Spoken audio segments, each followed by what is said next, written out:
been invented, but the Navy, which could be De Forrest's only important customer at the time, had turned it down. Upon his return to New York, he broke the news to his group of assistants. So that's that, boys.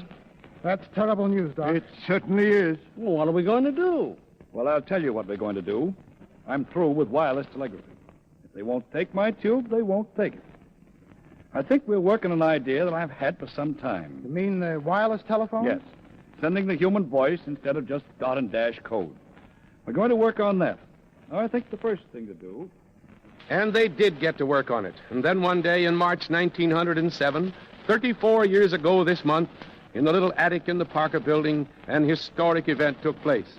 At one end of the room was Lee De Forrest, with a rather weird-looking device to which was attached a mouthpiece, which looked like a telephone mouthpiece. As a matter of fact, it was. Instead of a radio tube, which he had not yet discovered could be used for transmission, but only for listening, he used a flaming arc located in the chimney of a lamp which burned denatured alcohol.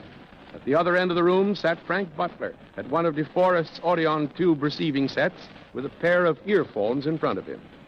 All right, Frank, I'm going to try it. Wait a second until I get these earphones on. All right. Go ahead. Can you hear me, Frank? I'm talking now. Can you hear me? Can you hear me through the earphone? Yes, Doc, I can. Can you hear me distinctly? Very distinctly, Doc. Just as if it was coming through a telephone. Let me speak through it, and you listen. You'll find out for yourself. All right, Frank. Oh, wait now. All right, go ahead. Talk. Can you hear me, Doc? Yes, it works, Frank. It works. Then De Forrest and his loyal assistants experimented to see if, while using the wireless telephone, a voice could pass through a wall from one room to another. It did. De Forrest grew more daring. One day he made this suggestion. Say, fellows, let's rig up an antenna on the roof, on that 30-foot flagpole that's up there. Then we can send stuff out over the air and see if it's picked up by somebody. It's a fine idea, Lee. Yes, let's do it. I wonder if anybody will pick it up. No sooner said than done. Instead of the voice, however, they sent music from 2 phonograph records. One record was the William Tell Overture. About 4 miles distant, in the one-room shack of the wireless telegraph station of the Brooklyn Navy Yard, 3 Navy wireless operators were on duty. Their names were Davis, Wallace, and Smith. Davis, with headphones over his ears, was vainly trying to intercept a wireless telegraph message from a ship at sea, when suddenly the whispering, spasmodic dots and dashes as they fluttered over the air were unceremoniously interrupted. Hey, fellas. What is it? What's the matter? What is it? Hey, listen to this. There's music. Yeah, music. Hey, it must be angels. Angels, I guess. Hey, come over here quick and listen. Hey, give me those headphones. Why, yeah. Yeah, it's music. But it can't be angels. They wouldn't be playing the William Tell Overture. The experiments continued, and at last, having made complete wireless telephone sets for transmission and reception, they took these sets to Put In Bay, near Sandusky, Ohio, where there were some yacht races being held. De Forrest went out on the lake on the yacht Thelma, belonging to his friend, Commodore W.H. Huntington. He had the transmission set, and on the dock, 14 miles away, was Frank Butler with the receiving set. De Forrest, following the course of the race, reported to Butler. Some of what Butler heard was... I'll tell you when the first boat crosses the line. The first boat, the Spray, crossed the line at 9:59. No, it's about 25 seconds after 9:59. The second boat crosses at 10. And so on July 18th, 1907, was the first radio sports broadcast. 1907. Wow. De Forrest and his assistants continued experimenting, working to improve the wireless telephone. And then, on January 10th, 1908, while De Forrest was in Chicago, disaster struck. Extra, Parker building burns. Extra. Get your special extra, Parker building burns. Paper, mister. Pepper boy. Here. Thanks, mister. $6 million conflagration strips fireproof skyscraper to skeleton. 3 killed. 13-story Parker building on 4th Avenue, eaten to its steel frame by flames. Collier's, Judge, and great rug firm burned out. Millions worth of rugs destroyed. Those were the exact headlines which appeared in the old New York World. The Parker building, which contained their laboratories, had been consumed, and all their precious notes, the historical data relating to the wireless telephone and the tube, and the original tubes themselves were destroyed. But in that article, not one word was mentioned of De Forrest or the priceless, irreplaceable material which had been lost. From his patents, from his memory, and from the material that had not been in the building, De Forrest reconstructed his equipment as best he could and went on, trying to interest the public in his invention, sometimes almost starving. For instance, one day Butler entered the laboratory, unseen by De Forrest, who was leaving by another door.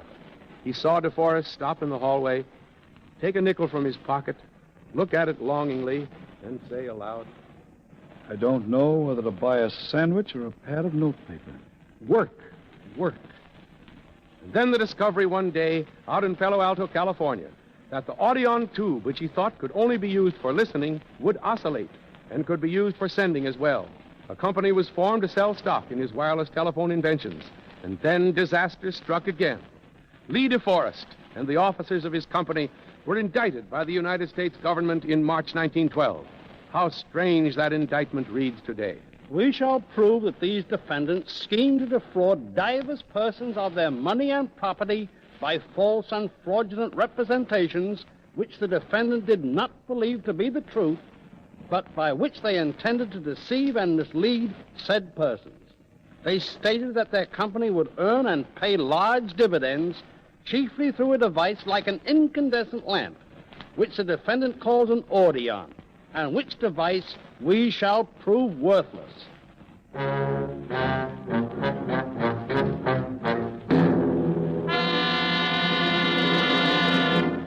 The Audion or radio tube, the very heart of radio sending and receiving equipment, worthless. De Forrest accused and pilloried.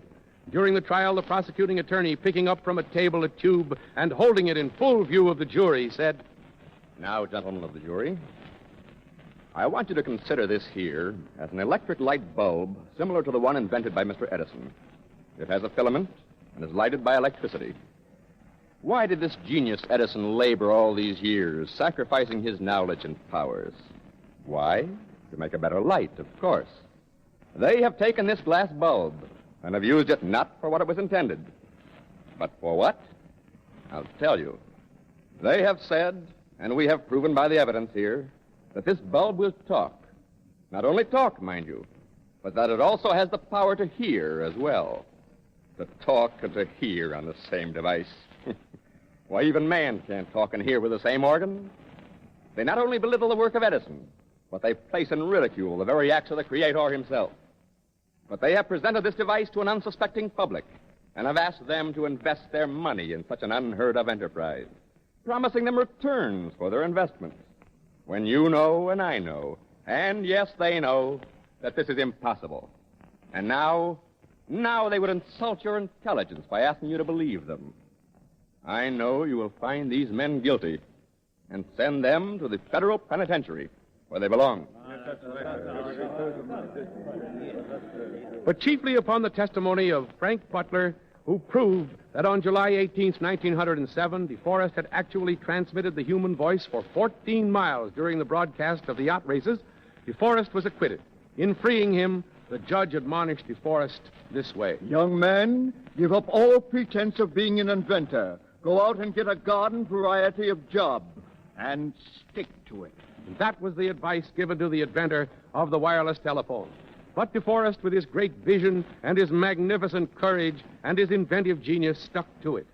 And to him and to the other pioneers is due radio, such as we know it today. And now here in the studio is a man who for many years was Lee De Forrest's chief assistant, Frank Butler, a great engineer and a great guy as well. Frank, I'm mighty glad to see you here today. Well, thank you, Graham. And I'm mighty glad to see you again also. But say, do you know, I passed up a lovely double birthday party of my daughter Jane and sister-in-law in Toledo, so that I might be here today. Well, Frank, that's not the first sacrifice that's been given to the cause of radio. Frank, after all these years, what do you think of the opportunity you had to have assisted Lee De Forrest? Well, Graham, as I noticed the grandeur and the magnitude of Radio City, for instance, and think of what radio, sound pictures, television, and the other electronic marvels today mean to mankind, why, I'm stunned. I can't realize the transition. I find myself wondering, why was I, of all humanity, chosen to have been one of those that stood at the cradle of this baby, nursed it, and now have lived to see the dreams and the prophecies of this great genius come true? It must have been a great experience, Frank. It certainly was, Graham. And now here's a treat. After a few seconds pause in which to make the switch, you will hear the voice of Dr. Lee De Forrest from Los Angeles.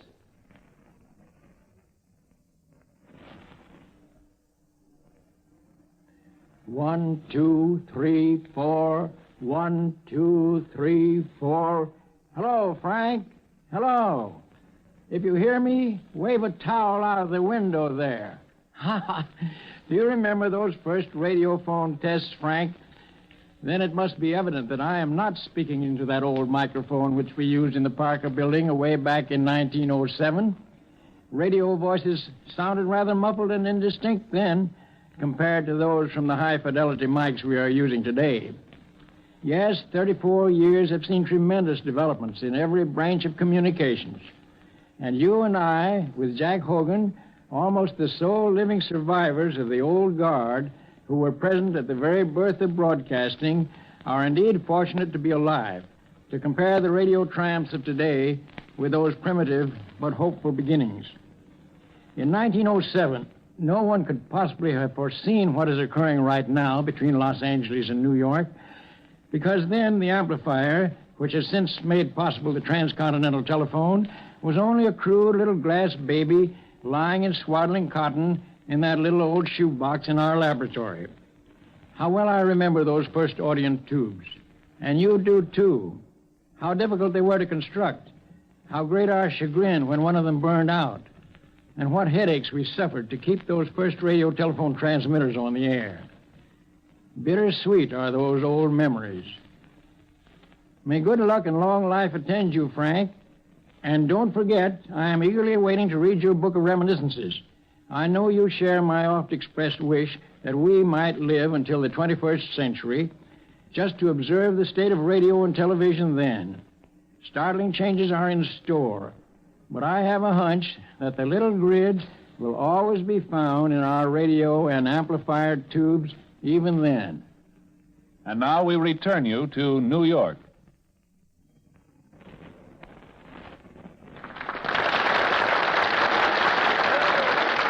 Thank you, Dr. Lee De Forrest, and thank you, Frank Butler. I feel deeply honored to have been a part of this broadcast. And, Frank, I might say that I await with great interest your book, I Grew with an Era, which tells so graphically your story as assistant to Dr. Lee De Forrest and the part he played in the development of radio.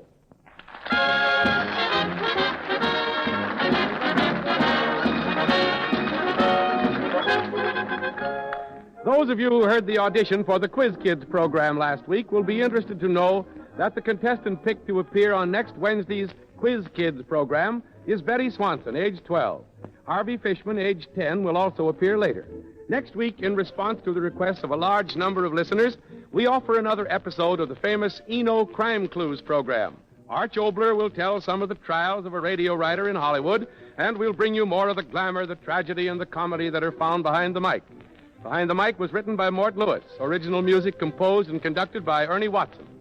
Before saying good afternoon, ladies and gentlemen, when we announced last week that beginning 3 a.m. on March 29th, all stations above 72 on the dial would move to another number, we received so many requests from listeners asking at what number they could find this and that and other programs after that day that we are going to give you a chance to find out. Your local station will now announce the exact spot on the dial where you will find it.